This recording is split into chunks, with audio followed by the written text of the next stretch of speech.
Once, a monk decided to meditate alone at a lonely place, away from his monastery. He goes to the shore of a lake and takes his boat to the middle of the lake. After going to the middle of the lake, he stops his boat and anchors it there. After that, he closes his eyes and begins his meditation. The weather was very pleasant. A mild cold wind was blowing. There was peace all around. Slowly and slowly, the mind of the monk began to calm down.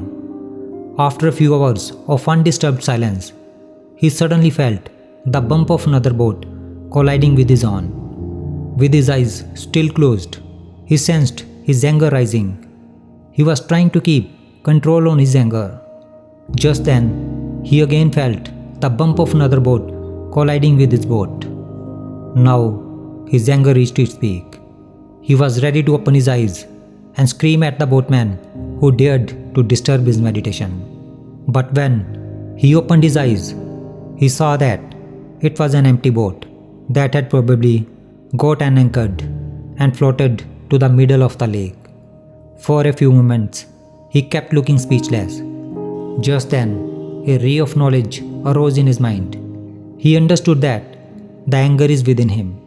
It merely needs the bump of an external object to provoke it out of him. At that moment, the monk achieved self-realization.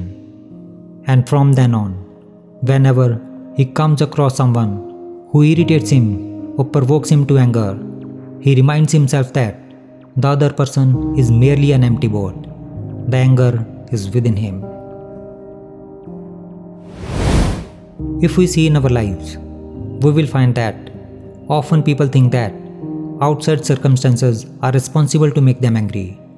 But the truth is that no external situation can arouse anger in us. They just act like an empty boat which brings out the anger within us. No matter how favorable the external circumstances may be to us, but our inner anger will not end until we learn to control our anger despite living in unfavorable situations. The favorable or unfavorable circumstances are not in our control, but whether to be affected or not by those circumstances, it is in our control. To be angry or not to be angry is in our hands. At the time of anger, we should think with a calm mind that getting angry does not solve a problem. Rather, it complicates the problem further. Therefore, whenever anger comes, understand that some situation has arisen like a boat that is taking out the anger inside you. Be careful at that time. Keep your mouth closed for some time. Focus your attention on your breath for a while, and you will find that after some time, your anger will subside and you will move forward on the road to peace.